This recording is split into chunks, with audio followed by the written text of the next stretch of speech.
ये बारात सब भांति मनोहर, ये बारात सब भांति मनोहर, किंतु दुल्हा नहीं साथ अवध से मिथिला चली। श्री राम जी की अजब बारात अवध से मिथिला चली। श्री राम जी की अजब बारात अवध से मिथिला चली।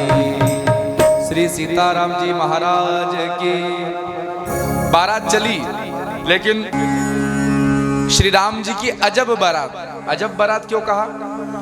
क्योंकि दूल्हा साथ में नहीं है। और इस बारात में ये बारात सब भांति मनोहर, किंतु दूल्हा नहीं साथ। मार्ग में जा रही थी बारात, रथ थे, हाथी थे, घोड़े थे, पैदल यात्री थे, पालकियों में बैठ करके अवध की नारियां थी, राजमाताएं थी। अब जब वो रथ आगे बढ़े, बारात आगे बढ़ी, तो बीच बीच में जो गांव आते हैं ना, अयोध्या से जनकपुर जाने के पहले, उन गांव के लोगों ने किसी से पूछा जो आगे आगे जा रहे थे, क्या है ये? बोले बारात जा रही, बारात। अच्छा, बारात में दूल्हा कौन है? बोले दूल्हा तो राम जी है। अच्छा, कहाँ है दूल्हा? तो आगे वालों ने कहा दूल्हा। अब दूल्हा तो पहले से जाकर बैठा है ससुराल में, तो आगे वालों ने कहा दूल्हा, दूल्हा पीछे चल रहा है, पीछे। तो गांव वाले पीछे गए और बारात में सबसे पीछे जो चल रहे थे उनसे जाकर पूछा क्या है ये? बोले बारात। दूल्हा कहाँ है? बोले दूल्हा, दूल्हा, दूल्हा। तो बोले दूल्हा, आगे वालों ने क्या बताया? बोले आगे वालों ने कहा दूल्हा पीछे चल रहा है। अच्छा, अरे हाँ, दूल्हा तो बीच में चल रहा है, बीच में नहीं ढूंढा आपने? तो लोगों ने अच्छा अच्छा बीच में ढूंढते हैं। अब लोग बीच में गए और बीच में वशिष्ठ जी का रथ चल रहा था। तो वशिष्ठ जी से जाकर पूछा महाराज दूल्हा कहाँ है? तो वशिष्ठ जी ने कहा अच्छा दूल्हे को ढूंढ रहे हो? भरत जी जो राम जी के जैसे ही दिखते हैं, भरत राम ही की अनुहारी, बिल्कुल राम जी के समान हूबहू दिखते हैं। तो भरत जी को दिखा दिया कि दूल्हा ये है। अच्छा, जय हो दूल्हे राजा की, जय हो दूल्हे राजा की। लोग खुश हो गए। फिर बारात आगे बढ़ी और अगले गांव में बारात पहुंची तो लिखा है इतने बाराती किंतु किसी को। अगले गांव में लोगों ने पूछा क्या है साहब ये? बोले बारात है। अच्छा, बारात है, कब है विवाह? तो आगे वालों ने कहा दूल्हा, दूल्हा पीछे चल रहा है। अरे बोले नहीं, विवाह कब है? अब उनको मालूम ही नहीं कब है। तो बोले दूल्हा पीछे चल रहा है ना, पीछे पूछो। तो सबसे पीछे गए और लोगों ने पीछे वालों से जाकर कहा ये बारात है? बोले हाँ बारात है। बारात है? बोले हाँ बारात है।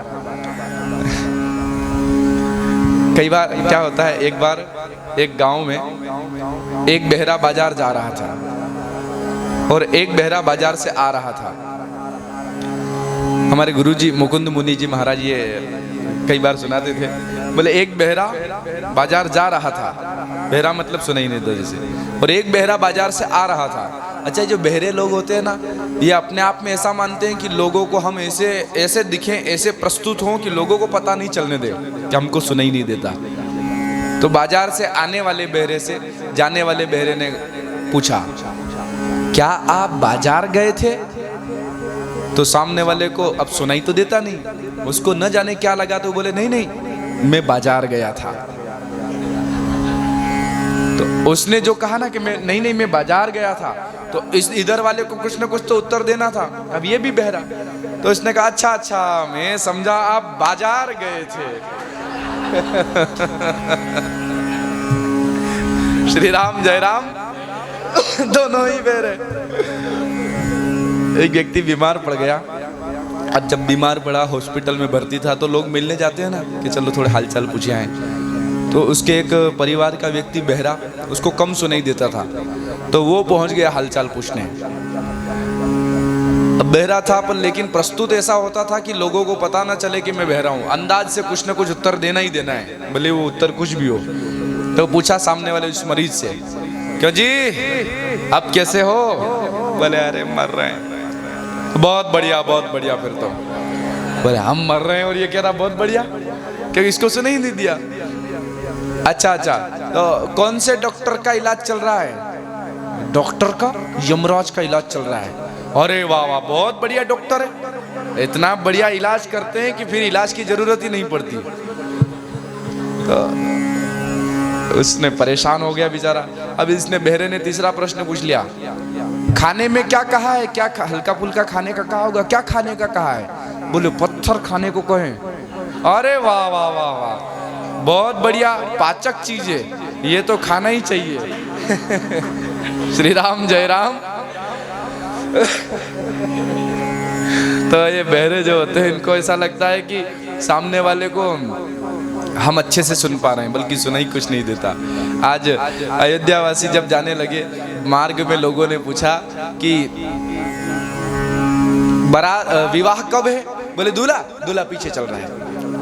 पीछे वालों से जाकर पूछा, भाई बारात जा रही है, विवाह कब है? बोले दूल्हा बीच में चल रहा है। अब बीच वालों से जाकर वशिष्ठ जी से पूछा, बारात जा रही है, विवाह कब है? तो वशिष्ठ जी ने समझाया कि अभी विवाह की तिथि नहीं निश्चित है, बस बारात जा रही है। इतने बाराती किंतु किसी को ब्याह की तिथि नहीं ज्ञात, अवध से मिथिला चली श्री राम जी की अजब बारात, अवध से मिथिला चली। और बारात चल पड़ी। वहां जब पहुंची बारात तो महाराज जनक ने बहुत बढ़िया स्वागत सत्कार किया। और जनकपुर में एक नियम है, जैसे ही कोई मेहमान आता है ना तो उस मेहमान को सबसे पहले सत्तू दिया जाता है, सत्तू घोर के पिलाया जाता है। बिहार जनकपुर में, जैसे राजस्थान में आप कभी जाओगे तो सबसे पहले आपको मिठाई देंगे और साथ में पानी, कि पहले मुंह मीठा करो और फिर पानी पियो। हरियाणा में आप जाओगे, पंजाब हरियाणा में, तो वहाँ आपको घी और शक्कर का घी बुरा देते हैं मिलाकर कटोरी में, पहले ये खाओ फिर बाद में मुलाकात करते हैं। जैसे हमारे महाराष्ट्र में आप भोजन करने बैठोगे तो सबसे पहले दाल चावल, ये दाल चावल खाओ, नहीं तो ससुर जी गरीब हो जाएंगे। श्री राम जय राम। हमारे हाँ, 3 नहीं, पर शुरुआत में एक बार तो नियम है ही सही, 3 बार क्या आप 10 बार लो, कोई मना नहीं है। श्री राम जय राम। अलग अलग प्रथाएं रहती है। और राजस्थान के एक क्षेत्र ऐसा है जहाँ आखिरी में पापड़ परोसते हैं, और पापड़ परोस दिया तो आप कुछ मांगोगे तो भी नहीं मिलेगा, वो आखिरी में परोसा जाता है। पापड़ आ गया मतलब पूर्णाहुति हो गई। और ब्रज में उत्तर प्रदेश में भोजन कर रहे हैं और आखिरी में चावल रख दिए, मतलब महाप्रसाद चावल परोस दिए कि उसके बाद कुछ नहीं आना है। आप कभी वृंदावन भंडारे में बैठो भोजन करने, आखिरी में वो परोसने वाला आएगा, महाप्रसाद। चावल को महाप्रसाद कहा जाता है जगन्नाथ भगवान का। और महाप्रसाद ले लिया तो महापूरण अब नहीं मिलने वाला। श्री राम जय राम। तो ऐसे ही सत्तू घोर कर दिया गया, और सत्तू इतना स्वादिष्ट था कि अयोध्या वासी सत्तू पी करके वहीं बैठ गए और वहीं कुछ लेट गए, वहीं आराम करने लगे। नींद आ गई। भोजन अच्छा हो तो नींद भी अच्छी आ जाए, हैं? ज्यादा जलेबी खाने में आ जाए।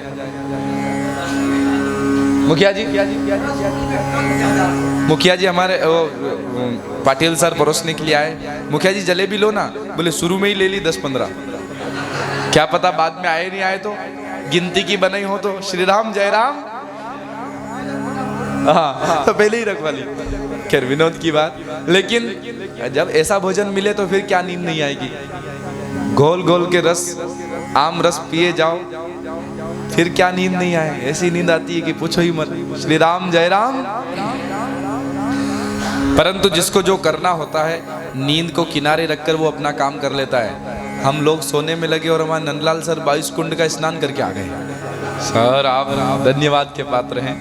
वाह, तीर्थ में आए हैं भाई, तो जितना हो सके उतना पुण्य कमाओ, उतना आनंद लो। सबको खुली छूट है, और चाहो तो सो कोई मना नहीं है। श्री राम जय राम। लेकिन मेरे मालिक की दुकान में सब लोगों का खाता, मेरे मालिक की दुकान में सब लोगों का खाता, मेरे मालिक की दुकान में सब लोगों का खाता, मेरे मालिक की दुकान में सब लोगों का खाता, कम नहीं देता, किसी को कोड़ी ज्यादा, किसी को कोड़ी नहीं देता, किसी को कोड़ी ज्यादा। मेरे मालिक की दुकान में सब लोगों का खाता, मेरे मालिक की दुकान में सब लोगों का खाता। वहाँ सबका खाता है, सबके ऊपर सीसीटीवी कैमरा लगा हुआ है। किसने कितना भजन किया, किसने कितनी कथा सुनी, किसने कथा में मोबाइल चलाया, कौन स्टेटस देखता रहा, कौन कथा सुनता रहा, सब पर वो सीसीटीवी कैमरा चालू रहता है। श्री राम जय राम। कौन सोने में रह गया, कौन खाने में रह गया। इडली जाओ खाए जाओ, इडली सांभर क्या क्या है, डोसो। हमारी एक बहन, आप क्या लोगे, बोलो डोसो। श्री राम जय राम। तो डोसा खा रहे, कोई कोई सब खा रहे, भैया आनंद है। ये माता कहती साल भर घर में कैद करके रखते हो, कभी कभी लाते हो तो अच्छे से ही बिल फाड़े। श्री राम जी श्रीमान जी देखते गजब खा रही है, कभी डोसा ले लेती, कभी इडली ले लेती है, सुबह ले शाम को दोपहर में 3 टाइम। और कहती हाँ यही 7-8 दिन मिल रहे हैं बाहर। श्री राम जय राम, श्री राम जय राम। अब बुलाया गया कि बारात तोरण के लिए आ जाए, तो दूल्हा राम जी जाकर के अपने परिवार में मिल गए थे। राम जी बढ़िया घोड़ी पर सवार होकर के तोरण मारने के लिए गए, और तोरण की जब बेला आई तो उस समय राम जी अड़ गए। एक सखी कहने लगी, अरे वो देखो वो देखो, एक रथ पर 10 रथ बैठे हैं। दूसरे ने कहा, एक रथ पर 10 रथ कैसे बैठ जाएंगे, एक रथ पर तो एक ही व्यक्ति बैठता है। अरे नहीं बावरी, हमारे जो ब्याई जी साहब है ना, उनका नाम दशरथ है, इसलिए एक रथ पर दशरथ बैठे। आया ठीक है ठीक है ठीक है। और जैसे ही तोरण मारने की वेला आई तो राम जी ने कहा, नहीं तोरण नहीं मारेंगे। क्यों क्यों क्यों क्यों? बोले हम एक साथ जन्म लिया, एक साथ खेल कूद कर बड़े हुए, एक साथ पढ़े लिखे 4 भाई हैं, और विवाह में अकेला करूं? क्यों क्यों क्यों? इसलिए मुझे एक नहीं, मुझे तीनों भाई मेरे साथ में जो हैं, हम चारों का विवाह एक साथ करना है।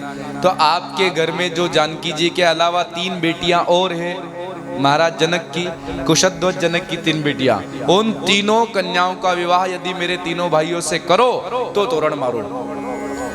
क्योंकि राम जी इतने दिन से जनकपुर में रह रहे थे, सब निगाह में निकाल लिया था कि यहाँ किसकी कितनी बेटियां हैं, कितनी कुंवारी है, किसकी शादी हो गई, सब निगाह में निकाल लिया। तो आज तोरण के सामने बोल दिया, मुझे नहीं, एक नहीं 4 कन्याएं चारों भाइयों के लिए हो तो तोरण मारूं। मिथिलानियों ने कहा, और देखो तो सही, ये भोला बाला लड़का दिख रहा था, कुछ बोलता नहीं था, लेकिन धनुष तोड़ा, एक लड़कियां चाहिए। परंतु जनक महाराज ने कहा, कोई बात नहीं, ऐसा परिवार, इतने अच्छे वर कहाँ मिलेंगे। इसलिए जनक महाराज ने कहा, ठीक है चारों भाई आ जाओ। और 4 घोड़ियां, 4 तोरण, चारों भाइयों ने एक साथ तोरण मारा, मंडप में प्रवेश किया। बढ़िया पानी ग्रहण संस्कार हुआ, फेरे पड़े चारों मंडप में, और फेरे के बाद जब भोजन का वक्त आया, आज को हाल सुनो सजनी, इधर राम लक्ष्मण भरत शत्रुघ्न बैठे हैं और परिवार के लोग बैठे हैं भोजन करने के लिए, और अटारियों पर वो मिथिलानियां चढ़ गई, मिथिला की नारियां, और ऊपर से गारी गाने लगी। आज का हाल सुनो सजनी, आज को हाल सुनो सजनी, मंडवा में भयो एक कौतुक भारी, जेवन बैठे बराती सबे, तब नारी चढ़ी मिथिलेश अटारी। नारियां ऊपर चढ़ करके मधुर मधुर स्वरों में गारी सुनाने लगी। गारी क्या गा रही थी? तुमरे कौन कौन गुण गाऊं रे लला, दुल्हा बन आए राम लला। तुमरे कौन कौन गुण गाऊं रे लला, दुल्हा बन आए राम लला। तुमरे कौन कौन तुमरे कौन कौन गुण गाऊं रे लला, दुल्हा बन आए राम लला, दूल्हा बन आए राम लला, दूल्हा बन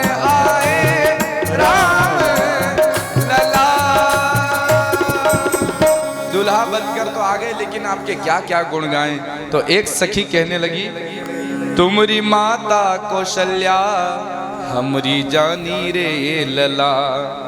जानती है ये जो राजकुमार भोजन कर रहा है ना आगे बैठ करके, ये कौशल्या का बेटा है और हम उसके बारे में जानती है। तो लक्ष्मण जी ने सोचा चलो अपनी बात नहीं, भैया से चर्चा हो रही है, गारी भैया को सुनाई जा रही है। तो लक्ष्मण जी भोजन करने लगे। तो एक सखी ने कहा, हाँ हाँ, ये जो तेज तर्राट राजकुमार दिख रहे थे ना, तुमरी माता सुमित्रा हमरी जानी रे लला। जानती है तुम्हारी मैया सुमित्रा को? लक्ष्मण जी ने कहा, अरे ये तो सीधे हमें ही सुनाने लग गए। तो लक्ष्मण जी ने कहा, सुनो तो सही क्या कह रही है। तो सखिया कहने लगी, उनने खीर खाए तुम्हें जायो रे लला, दूल्हा बन आए राम लला। उन्होंने खीर खा करके इनको जन्म दिया, नहीं तो महाराज दशरथ को बालक ही नहीं हो रहे थे। वो तो श्रृंगी ऋषि वशिष्ठ को बुलावा, पुत्र काम शुभ यज्ञ करावा, प्रगटे अग्नि चरु कर लीने। चरु लेकर के अग्नि देवता प्रकट हुए, उसमें खीर थी, वो खीर दोनों माताओं को दी, दोनों का आधा आधा भाग तीसरी को दिया और उस खीर के द्वारा जन्म हुआ है। नहीं तो अयोध्या में बालकों की किलकारियां नहीं गूंजती, ये तो खीर खाकर पैदा हुए हैं। लक्ष्मण जी ने कहा, अच्छा। तो लक्ष्मण जी ऐसे मुड़े और कहा, हाँ हाँ, हमारे यहाँ तो खीर खा के भी पैदा हो जाते हैं, लेकिन तुम्हारे यहाँ तो धरती में से फूट पड़ते हैं। कौन कौन कौन कौन? जानकी जी। अरे तुम्हारे यहाँ तो धरती में से ही निकल पड़ते हैं। तो सखियों ने कहा, अरे इसके तो मुंह लगना ही नहीं तो ये गारी सुना नहीं दे देगा। तो सखियां घूंघट बंद और गारी भी बंद। लक्ष्मण जी ने कहा, अब भोजन अच्छे से करते हैं। लक्ष्मण जी भोजन करने लगे, तब तक एक सखी ने कहा, अरे इसको नहीं सुनाना, कम से कम बड़े राजकुमार को तो गारी सुनाओ। हम भक्ति की सखियां हैं, इस जन्म की नहीं पूर्व जन्म के बारे में भी जानती हैं। जानते हो उनके पूर्व जन्म की बात? ठीक है, कच्चा चिट्टा खोलते हैं। और वो सखियां कहने लगी, तुमरी बहन सुभद्रा हमरी जानी रे लला। जानते हैं ये पूर्व जन्म में जब कृष्ण बनकर के आए थे, उस समय इनकी बहन का नाम था सुभद्रा। और जो सुभद्रा बहन थी उसने क्या काम किया? वो तो अर्जुन के संग भागी रे लला, दूल्हा बन आए राम लला। वो अर्जुन के साथ भाग गई थी। बताओ कैसे कुल खानदान के हैं। इनकी बहन किसी के साथ भाग गई और ये आगे विवाह करने लोग धनुष तोड़ करके और बड़े राजा बने घूम रहे हैं।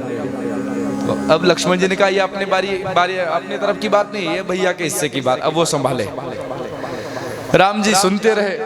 तो दूसरी सखी ने कहा, हाँ हाँ और सुनो, तुमरी कुंती बुआ हमरी जानी रे लला। ये जब कृष्ण बनकर आए ना, तो इनकी बुआ जी का नाम क्या था? कुंती बुआ। उन्होंने क्या काम किया मालूम? उनने कुंवारे में करण को जायो रे लला, दूल्हा बन आए राम लला। उनका तो विवाह भी नहीं हुआ और बेटा पैदा हो गया, कुंवारे में ही करण का जन्म हो गया और उस करण को फिर बहा दिया। वो जो कथा है। तो इन्होंने कुंवारेपन में ही बालक को जन्म दे दिया था इनकी बुआ जी ने। तो इसलिए ऐसे कुल खानदान से है, तो आज भोजन कर रहे हैं। ठाकुर जी ने कहा, ये ऐसे चुप नहीं होगी। तो राम जी ने ऐसे उन सखियों की ओर यूं देखा, और जो उन्होंने राम जी का रूप देखा, वो तेजस्वी रूप राम जी का, कि देखते ही सखियां मोहित हो गई। और जो गाली दे रही थी दशरथ जी को, दशरथ जी का एक नाम है अवधपति और जनक जी का एक नाम है मिथिलापति। तो अवधेश और मिथिलेश, ये अवधपति वो मिथिलापति, ये अवधेश और वो मिथिलेश। तो सखिया जो गा रही थी ना, आज को हाल सुनो सजनी, मंडवा में भयो एक कौतुक भारी, जेवन बैठे बराती सभी, तब नारी चढ़ी मिथिलेश अटारी। राम को रूप निहारत ही, राम जी का रूप देखते ही मोह गई सब गावन हारी, और भूल गई अवधेश को नाम, और देने लगी मिथिलेश को गारी। दशरथ जी का नाम तो भूल गई और मिथिलेश अर्थात जनक जी को गारियां सुनाने लगी। जनक महाराज ऐसे हैं, जनक महाराज वैसे हैं, जनक महाराज ये। श्री राम जय राम। तो राम जी ने कहा तेरा तुझको अर्पण क्या लागे मेरा, आप गाते रहो गालियां। बड़े प्रेम से भगवान का इस प्रकार भोजन हुआ। कुछ समय बारात रुकी, पर कब तक रुकती, एक न एक दिन तो बारात को विदा होना ही था। खूब रोका। महाराज जनक ने वशिष्ठ जी के हाथ जोड़े, दशरथ जी के हाथ जोड़े। एक दिन, 2 दिन, 1 महीना, 2 महीना नहीं, 6 महीने तक बारात रुकी। कितने? आजकल की बारात 6 घंटे भी नहीं रुक सकती। दूल्हा रुकता है बेचारा, मजबूरी है कि वो फेरे लेकर जाना है। बाकी बारातियों को तो लाए, भोजन करवाया और रवाना, जाओ हम आते रहेंगे विवाह करके। बस 2 लोग रुकते हैं, एक तो दूल्हा और दूसरा वो दहेज की गाड़ी में बैठने वाला, क्योंकि उसको दहेज का सामान ले जाना है। श्री राम जय राम। बाकी कोई रुकता ही नहीं। राम जी के विवाह में 6 महीने जनकपुर बारात रुकी और 6 महीने तक ऐसा नहीं लगा कि हम कहीं बाहर हैं। इतना प्रेम से उनको रखा गया। विदाई का अवसर आया। माँ जानकी को सुनैना माता ने कई प्रकार की शिक्षाएं दी। बेटी इस प्रकार रहना है। सास ससुर गुरु सेवा करे हूँ, पति दुख लखी आयसु अनुसरे हूँ। बेटी तू ससुराल जा रही है और ससुराल में तेरा एक ही कर्तव्य है, सासू ससुर गुरु सेवा करे हो। सास की सेवा करना है, ससुर की सेवा करना है और साथ में गुरु। गुरु का एक अर्थ होता है हमारे गुरु जी और दूसरा होता है गुरु माने बड़ा, लघु माने छोटा। तो तुमसे जो भी बड़े हो घर में, जेठानी हो, जेठ जी हो, दादा ससुर हो, दादी सास हो, सब लोगों की खूब भाव से सेवा करना है। बड़े जो भी हैं उनकी खूब सेवा करना, छोटों से प्रेम करना। और कोई भी बात हो तो उस बात को विष समझ के पी लेना, अच्छी बात हो तो अमृत समझ करके स्वीकार कर लेना, पर कभी हमारे तक खबर मत आने देना और प्रेम से सेवा करना।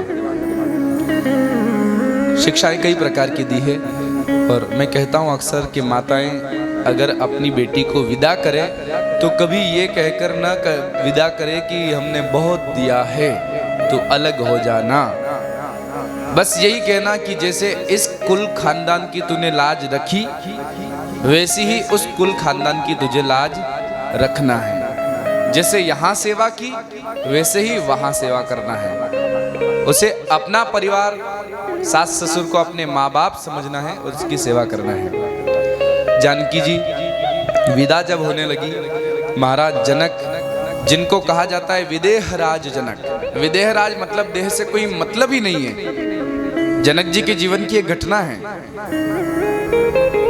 कथा में बैठे और कथा में जब बैठे वक्ता कथा सुना रहे थे एक सन्यासी महात्मा, और सन्यासी महात्मा मात्र एक लंगोट में बैठ करके, शरीर पर कोई वस्त्र नहीं, एक लंगोट धारण कर रखी, और जनक महाराज को कथा सुना रहे थे, वैराग्य की कथा सुना रहे थे। उसी समय जनक महाराज के महल में आग लग गई और आग लगी तो लगी, वो आग लगते लगते बढ़ते बढ़ते जनक महाराज के पास आ गई। मंडप जलने लगा, जनक महाराज के पीछे से कपड़े जलने लगे, लेकिन जनक महाराज ऐसे आंख बंद करके और समाधि अवस्था में कथा सुनते रहे। वो महात्मा भाग गए। किसी ने कहा क्यों जा रहे हो? बोले मेरी लंगोटी जल रही है। बोले इनका महल जल रहा है, इनको बिल्कुल फिक्र नहीं और तुमको लंगोटी की फिक्र है। तब से जनक महाराज को कहा जाने लगा विदेहराज जनक, जो देह को अपना मानते ही नहीं वो विदेहराज जनक। लेकिन आज जब जानकी जी विदा होने लगी तो वो विदेहराज जनक भी बेटी की विदाई में फूट फूट कर रोने लगे कि मेरी जानकी जिसने कभी पलंग गोद तजी गोद हिंडोरा, सिय नदीन पग अवनी कठोरा, जिसने पलंग से नीचे पैर नहीं रखा, हिंडोला झूले से नीचे कभी पैर नहीं रखा, मेरी गोदी से नीचे कभी उतरी नहीं, वो जानकी आज ससुराल जा रही है। कैसे रहेगी, कैसे सेवा करेगी? और जानकी के बिना इस महल का क्या होगा? ये पूरा महल कैसा खाली खाली लगेगा, जिस महल में इसकी चहचहाहट चहकती रहती थी, खूब रोना आया महाराज जनक को। सी बिलो की धीरता भागी, रहे कहावत परम विरागी। जो परम विरागी कहलाते थे, जानकी जी को विदा होते देखा तो धीरता अर्थात धैर्य छूट गया और ऐसे रोने लगे जैसे कोई छोटा बालक रोता है। और मिटी महामर्याद ज्ञान की लीन राय और लाई जानकी। मर्यादा को भूल करके जानकी जी को हृदय से लगाया और फूट फूट कर जनक महाराज रोने लगे। बार बार राम जी से कहते, राम लला जानकी का ख्याल रखना, इससे कोई अपराध हो जाए तो उस अपराध को हमारा अपराध समझना, पर हमारी बेटी का ख्याल रखना। इसे ज़्यादा कुछ आता नहीं, क्योंकि हमने इसे कभी घर का कोई काम करने नहीं दिया।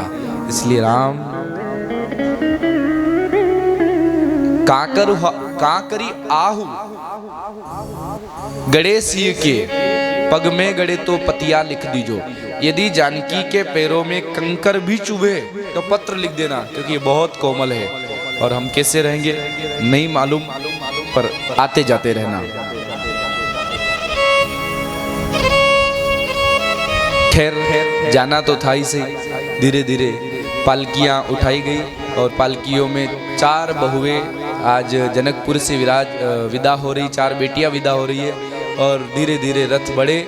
धूल उड़ती जब तक दिखी तब तक जनक महाराज उस मार्ग की ओर ही देखते रहे। और मार्ग में कुछ स्थानों पर विश्राम लेते लेते बारात अयोध्या पहुंची। और अयोध्या में जब बारात पहुंची तो अयोध्या में तो उत्सव मनाया जाने लगा। आए जी आए मोरे बाग जगाए, आए जी आए मोरे भाग जगाए, बाग जगाए मोरे बाग जगाए, मोरे अंगना राम जी आए जी, मोरे अंगना राम जी आए जी। मोरे अंगना ठाकुर जी आए, मोरे अंगना ठाकुर जी आए। आए जी आए मोरे भाग जगाए, आए जी अरे मोरा भाग जगाए, ओ भाग जगाए मोरे भाग जगाए, मोरे अंगना राम जी आए जी, मोरे अंगना राम जी आए जी। मोरे अंगना ठाकुर जी आए, मोरे अंगना ठाकुर जी आए, मोरे अंगना राम जी आए जी, मोरे अंगना राम जी आए जी। मोरे अंगना राम जी आए, मेरे अंगना राम जी आए। श्री सीताराम जी महाराज की सिय रघुवीर विवाह, जे सप्रेम गावहि सुनहि, तिन कह सदा उछाह, मंगलायतन राम जसु। इस बालकांड के उपसंहार में लिखा है कि सीताराम जी के विवाह की कथा जो सुनता है, कहता है, पढ़ता है तो मंगलायतन राम जसु, उसके जीवन में मंगल ही मंगल होता है। श्री सीताराम जी महाराज की। और आप हम सभी ने बहुत प्रेम से सीताराम जी के विवाह की कथा सुनी है। मैं भगवान सीताराम जी से प्रार्थना करूं कि हम सभी के जीवन में मंगल ही मंगल हो। अयोध्या कांड का प्रारंभ करते हुए तुलसी बाबा लिखते हैं, यस्यांके च विभाति भूधर सुता, देवापगा मस्तके, भाले बाल विधुर गले च गरलम, यस्योरसी व्यालराट, सोयं भूति विभूषणः सुरवरः सर्वाधिपः सर्वदा, सर्वः सर्वगतः शिवः सुशनिभः श्रीशंकरः पातु मां। भगवान शिव को प्रणाम किया तुलसी बाबा ने। और यहाँ एक बार पुनः गुरु की वंदना की। श्री गुरु चरण सरोज रज, निज मनु मुकुर सुधारी, बरनौ रघुवर बिमल जसु, जोदायक फलचारी। अच्छा, किसी ने तुलसी बाबा से पूछा, बाबा आपने शुरुआत में गुरु वंदना कर दी थी, फिर से गुरु वंदना करने की क्या आवश्यकता पड़ी? तो तुलसी बाबा कहते हैं कि मैंने गुरु वंदना जब की तब रामायण की शुरुआत थी, रामचरितमानस की, और अब जब गुरु वंदना कर रहा हूँ तो इस समय राम जी युवा हो गए हैं और गुरु की सबसे ज्यादा आवश्यकता पड़ती है युवावस्था में। क्यों? क्योंकि व्यक्ति के भटकने